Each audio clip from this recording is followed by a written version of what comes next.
بسم الله الرحمن الرحيم. الحمد لله رب العالمين، وصلى الله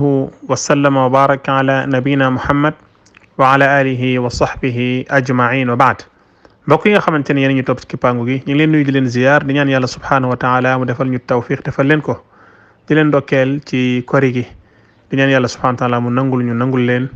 yàlla defal ñu tawfiq fi dunya wal axira, waaye may ñu li nga xamante ne mooy sax.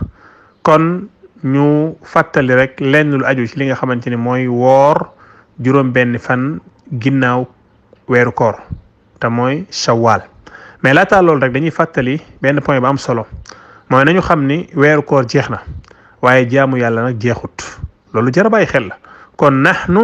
na'budu rabba ramadan wala na'budu ramadan, ñun boroom ramadan la ñuy jaamu, mooy borom bi subhanahu wa taala, te loolu moo tax mu sàkkuñu. wa ma xalaqtul jinna wal insa illa li yabudun. loolu nag yàlla daf ko digal yonent bi alayhi salatu wasalaam ak mboolem xeet yu ba keroog dee di leen dikkal. waaw wala tamutunna illa wa antum muslimun, bu leen dee mukk lu dul da ngeen a jëbbal seen bopp yàlla. kon nekkete jaamu yàlla day continuer ba keroog jaam bi di génn àdduna. loolu yàlla moo ko leeral mu ni wa'budu rabbaka hatta ya'tiyaka al yaqin. yow yonent bi alayhi salatu wasalaam na nga jaamu yàlla ba dee dikkal la. kon loolu la ci déggee mooy nekkete jaamu yàlla wax dëgg yamul dong ci li nga xamante ne mooy weeru koor. naam weeru koor xéewal la bu yàlla indi ngir jaam bi tàggatoo ci, ngir bu weer wi jeexee mën a continuer, ndax loolu moom mooy li nga xamante ne moo taxoon jubluwaayu weeru koor te mooy la'allakum tattaqun. kon mbokk yi nañu gën a góorgóorlu. wax dëgg yàlla koor jeexul, weeru koor jeex na waaye koor jeexut. koor sunna yi ñu ngi fi, niki noonu tamit li nga xamante ne mooy naafila yi jeexut. kon nawaafil sunna yi ñu ngi fi, rawatina li nga xamante mooy sunanu rawatib. kon yooyu yëpp nañ ciy gën a góorgóorlu, fexeel ba am programme boo xamante ne bu sax la, même bu fekkee ne sax day nekk li nga xamante ne mooy guddi gi ñaar rakka nga ciy def. parce que nag yonent bi alayhi salatu wasalaam ni yàlla jëf yim gën a bëgg mooy sax donte lu néew la. kon loolu jar a bàyyi xel la. kon nañu góorgóorluwaat, fexeel ba Qur'an bi nga doon jàng ci weeru koor, même bu fekkee ni daawoo mënatoo sax jël li nga daan jàng lépp, na nga fexe bis bu nekk nga am ci li nga xamante ne mooy as tuut. maam fexeel ba bul dogoo ak li nga xamante ne moom mooy li nga daan def ci weeru koor. waaye nag seytaan dafa nekk loo xamante ni seytaane ku xeer la ci li nga xamante ne mooy faagaagal doomu aadama. kon weeru koor xéewal la woon, yàlla subhanahu wa taala ubbil ñu buntu asamaan yi, tëjal ñu buntu safara yi, jéngal ñu shayatin, wàññi seen doole. moo taxoon jaam bi wax dëgg yàlla doon am motivation ci li nga xamante ne moom lay def ci lu baax. waaye nag bu weeru jeexee na fexe ba continuer ci loolu, te loolu la ko yàlla sant, fastaqim kama umirt. kon al istiqaam mooy li am solo, te jaam bi loolu moom moo koy sauvé, mooy al istiqaama. inna alladina qaalu rabbuna allahu thumma istaqaamu. yàlla ñu yàlla defal sax. mbokk yi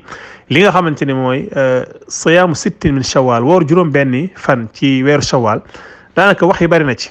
mais boo gisee rek li tax ñu bëgg ci fàttali mooy ci ngiirug al imam malik rahimahullahu taala, bal nas la, texte la. imam malik wax jooju mu wax dafa mujj nekk loo xamante ne ñi koy topp ñu bari tey dañoo gis ni kenn warta woor li nga xamante ni mooy juróom benni fan shawal. lu tax al imam malik rahimahullahu taala dafa ni gisuma, lam ara la wax, mu dafa ni gisuma ci boroom xam-xam yi nekkoon Médine ak li nga xamante ni mooy waa fiq ñu daan woor li nga xamante ni mooy sitti min shawal. léegi loolu nag dafa nekk problème, parce que ñu bëri tey dañuy toppandoo, te pourtant Malik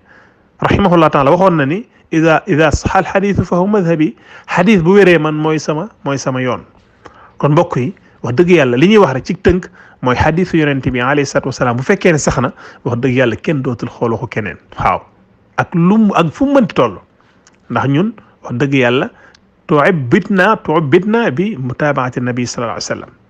waaw ñun liñ ñu sant mooy ñu topp yonent bi alayhi salaam. bu doomu aadama nag boroom xam-xam day góorgóorlu, waaye nag mu gis leen fekk dafa wuuteeg waxu yonent bi alayhi salaam, la shakka ni loolu dañ koy jàppal ngant, waaye topp li nga xamante ni mooy yoonu Seydina Muhammad alayhi salatu wasalaam. mbokk yi xadis bu leer ci Sahih imam Muslim, xadis abi Ayyub, yonent bi alayhi salatu wasalaam mu ni man saama ramadana thumma atba'ahu, képp ku woor weeru koor nga toftale ci li nga xamante ni mooy juróom benni fan ci weeru shawal, nee na mel nga ni ku am yoolu ku woor at bi yëpp. loolu mooy lan bu ñu ko expliqué, parce que alxasanatu bi ashri amthaliha, man bis bu nekk yàlla subhanahu wa taala daf koy ful ba mu nekk fukk. kon weeru koor 30 la, 30 jours wala 29 boo ci doole li nga xamante mooy 6 muy 36, te at bi li nga xamante ne mooy 360 jours la. kon léegi bis bu nekk bu ñu ko defee fukk loolu boo calculer weeru koor bi nga boole ceeg li nga xamante ni moom mooy 6 jours day nekk 360 jours. kon loolu lañ namm ci li nga xamante ni man saama ramadan thumma atbaahu sittan min shawal kon nañu góorgóorlu mbokk yi ay ngëneel yu baree ci nekk woor li nga xamante ni mooy juróom benn fan shawal ci koo xamante ne wax dëgg yàlla amoo benn ngànt kon yiw la boo xamante ni bu ko kenn faat yiw la boo xamante ni kenn ku ne nag profito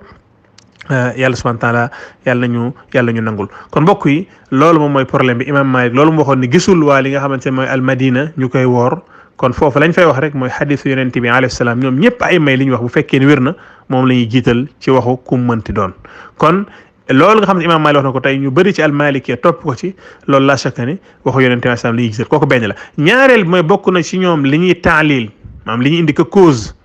ni moom moo tax duñ ko woor mooy dañuy ragal ni buñ ko wooree li nga xamante ni moom mooy buñ ko taqoo di ko woor juróom benn fan shawwal loolu amaana nit ñi dem ba jàpp ni fas ni lii ci weeru koor la bokk mais dañuy wax ni loolu déedéet bu fekkoon loolu la rek kon wax dëgg yàlla dinañ dàq koor yu bëri kon yow ma arafa dañ koy dàq yow ma ashura dañ koy dàq parce que lu tax julli ñi ngi koy woor saa su nekk te kenn mësta fas am pas-pas ni lii dafa bokk ci li nga xamante ni moom mooy weeru koor kon yooyu ay mbir la yoo xamante ne faawuñu bàyyi ko xel niki noonu tamit ñoom bokk na ci li tax ñu koy tere mooy dañuy bañ ñi nga xamante ne xamuñu ñu jàpp ni lii farata la kon yooyu yëpp ay mbir la yoo xamante ni ay gis-gis la yoo xamante ne bu fekkee wuute na texte boo xamante ne bu leer nañu la bàyyi koo ci yonent bi alayhi salaam la chaque texte boobu la ñuy gisal kon lii moo tax ñu war a gën a woor li nga xamante ne moom mooy sitt min shawal yàlla na yàlla defal tawfiq defal ko mboolem jullit kon nañ ñëpp góorgóorlu woor ko ki nga xamante ni amul benn ngànt kooku benn la ñaareel bi mooy beneen masala boo xamante ni bëgg nañ ko junju mooy ki nga xamante ni dafa amee ay bor ci weeru koor te fayeegu ko ndax mën na woor sitt min shawal loolu li gën a wér ci wax borom xam ak li xadis bi tettale mooy déedéet parce que man saama ramadan la wax da ngay woor weeru koor pare kon ki amee bor la chaque ni kooku dafa war a fay ba pare kooku benn la dafa war a fay pare kon balaa ñu koo tuddee ku woor weeru koor day fekk mu fay ba pare kon fayagul nag du mën a woor li nga xamante ne mooy sitt min shawal ci li gën a wér ci wax borom xam kooku benn la ñaareel bi mooy li nga xamante ne mooy farata moo gën a yell ñu yittewoo ko ci li nga xamante ne mooy naafila parce que sitt min shawal naafila la li nga xamante ne nag moom mooy fay weeru koor farata la kon moo gën a yell li nga xamante ni moom mooy lan jiital ko daynullahi ahaqu bil wafa waaw kon bor boobu moo gën a yell ñu daat koy fay kon loolu tamit lu jar a bàyyi xel la kon nañu góorgóorlu baax a baax ki amee bor na ko jéem a fay laata moor sitt min shawal mu des nag beneen masala jigéen boo xam ne dafa am ngànt par exemple nga xam ngànt bi nekkul ci li nga xamante ni mooy loxoom par exemple mu gisoon règle mu xaw a yàgg wala yu ni mel kooku borom xam-xam wax nañ bu fekkee ne am na ngànt boo xamante ne moo tax mënta fay wala durant bi muy fay day fekk ne shawal génn bu boobaa nee nañ mën na ko woor ci li nga xamante ne moom mooy lan mooy dul qaada ci weer bi ci topp mën na ci woor li nga xamante ne mooy juróom benn fan yooyu koo xamante am na ngànt boo xamante ni yow yaa ngi fay waaye bi ngay fay dafa fekk ni fan ya jeex na te weeru shawal jeex bu boobaa mën nga koo def ci li nga xamante ne mooy dul qaada ñu ñaan yàlla subhanahu wa taala defal ñu tawfiq defal leen ko yàlla nañu yàlla saxal hada wallahu taala ala wa alam wa sallallahu wa sallam wa baraka ala nabina muhammad wa ala alihi wa sahbihi ajmain wassalaamu alaykum wa rahmatullahi wa barakatuh